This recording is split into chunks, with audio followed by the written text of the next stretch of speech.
Hey guys, MoneyMan300 back for some more Forza 5 here, and continuing on with our all cars, all tracks, and leaderboard type tunes and cars. And this one is going to be the '97 Civic, kind of a classic Civic Type R car here. Pretty. I don't know if dominant's the right word for it, but very popular car in D class.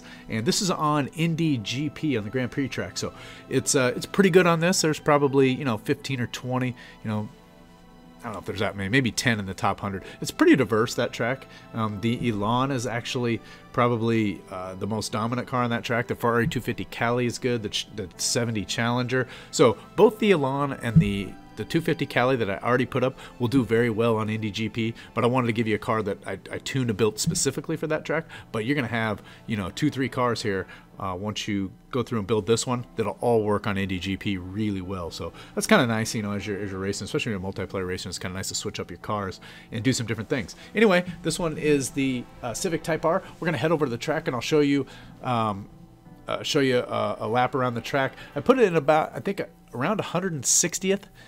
Which is pretty good. It was really in 3 laps. The first lap and a half just getting the tires warmed up, and then I think it was on lap 5 that I was able to get up there. All of the laps I ran were pretty much in the top 200 or 300. Even the 2 laps before that were right there. And there's more in this. I think this is easily going to the top 50 and even better.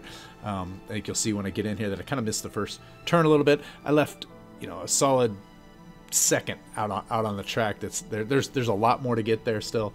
Can run this a lot higher. So anyway, let's take it over to the track and I'll talk it around the 1 lap there. All right, so here we are out on the track, coming down the straightaway, starting the 5th lap, so really 3rd real lap. You get about a lap and a half to get the tires kind of all warmed up before I felt like it was good.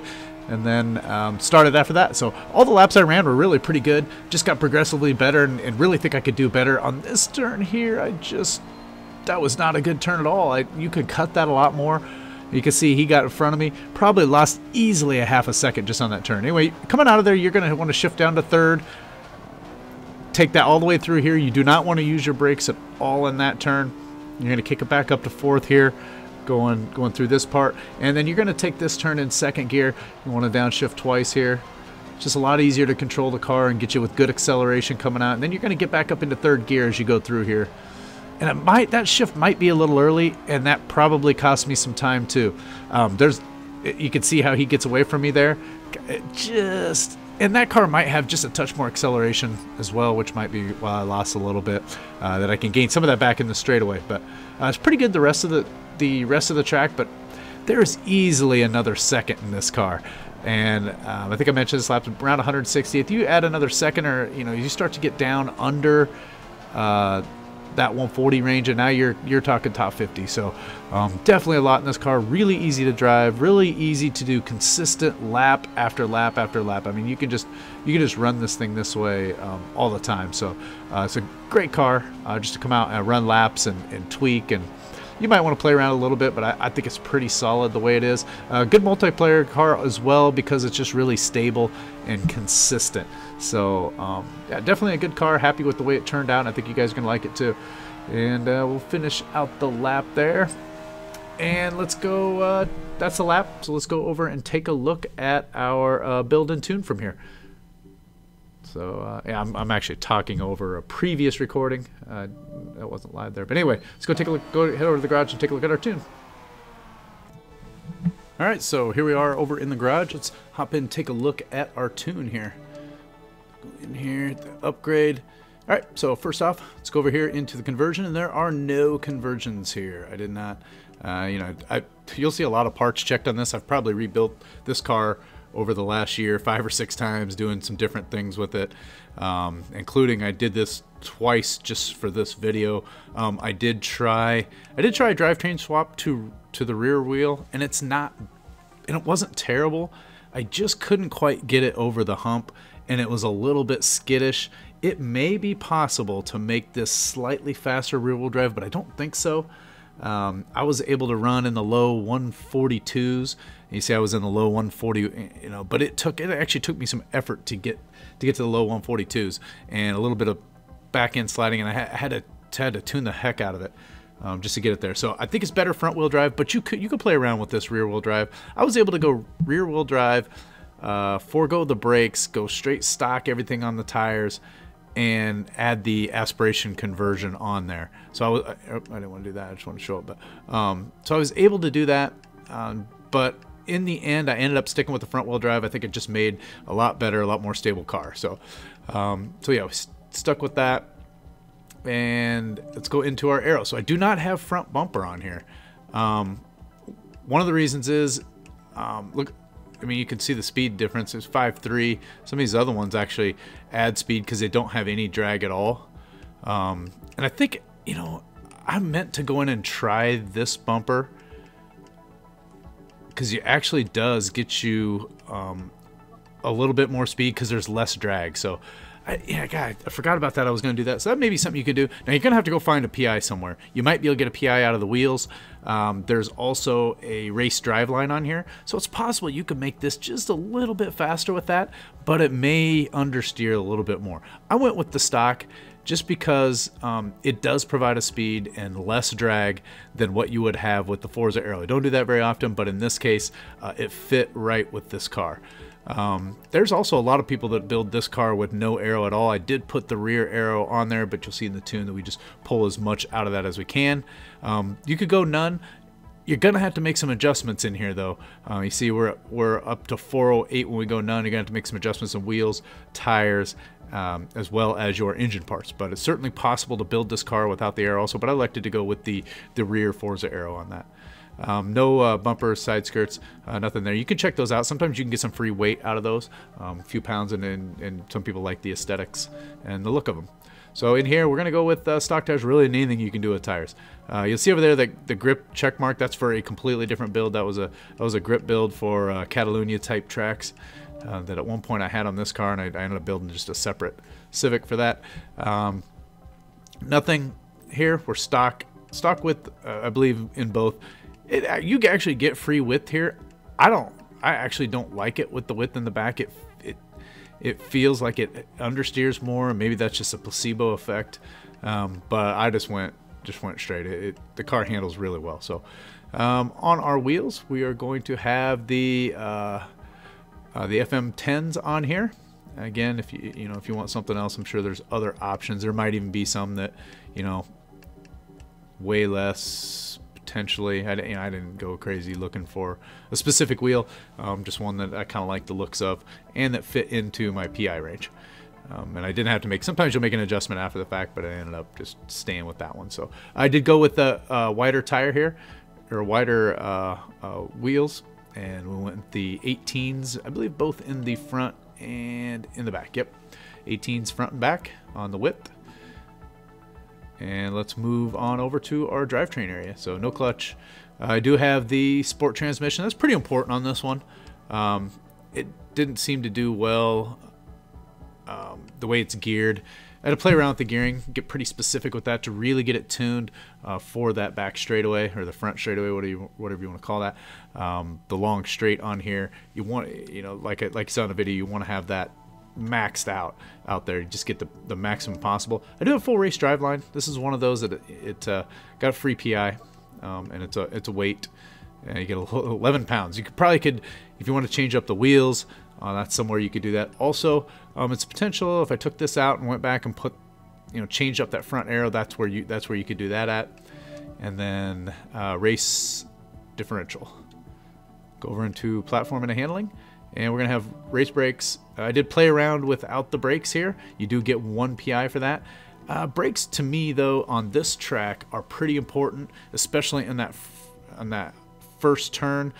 The ability to trail brake into that turn is really important. You can potentially get away with stock brakes here, and I did. When I had the rear-wheel drive version, I did have some stock brakes on there. Get some messages. I should probably turn that message stuff off.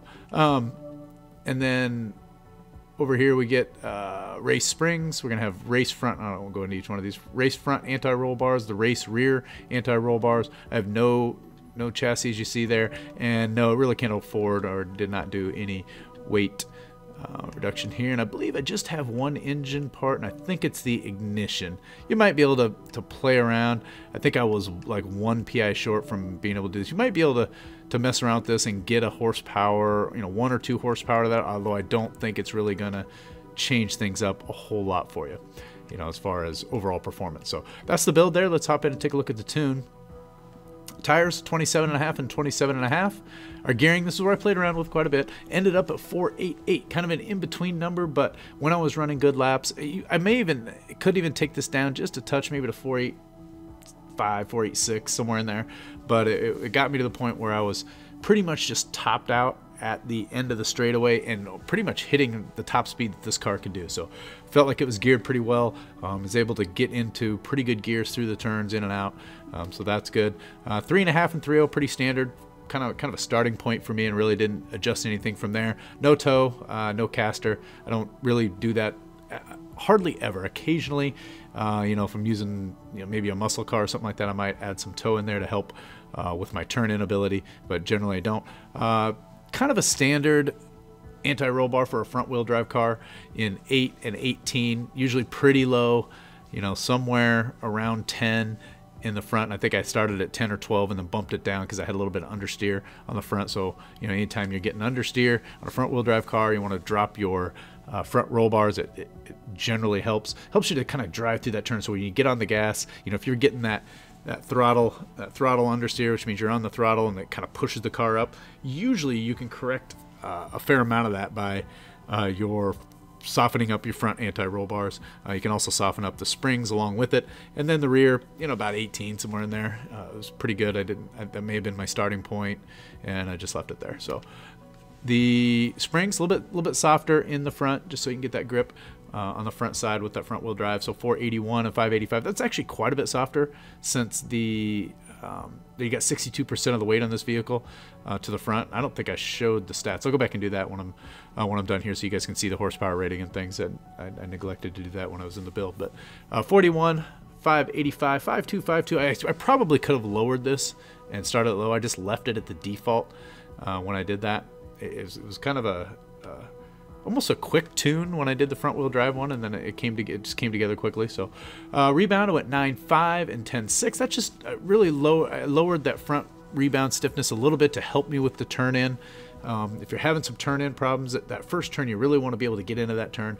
Just a slightly, lower your front rebound just a little bit. Same thing with your bump, a little bit lower than the rear at 101.17. On the arrow, the front arrow was not adjustable because we didn't put the arrow on there, and the rear I took all the way as far left as you can get, which is 75. Brake pressure, I played around with this a little bit. This one's actually pretty important. I could even go a little bit more rear percentage, which if you don't know that, this is percentage. This is your brake bias. Forget what it says up there or what it reads front and rear. That doesn't mean anything. This is the percentage of the brake bias it sends to the back. So the higher your percentage, the more brake bias it's going to have towards the rear end of the car, so on the back wheels. So potentially a little more. What I was trying to do is allow you to trail brake, and if you don't know what trail brake is, basically braking and turning at the same time. Allow me to trail brake into that first turn and not understeer. So brake and steer at the same time without losing traction and staying on that line. So 53, maybe even 54 could have worked there. But it worked pretty well. I actually tried it on the other side on like 48, and that's where I had it because that's where I had it when I was rear-wheel drive.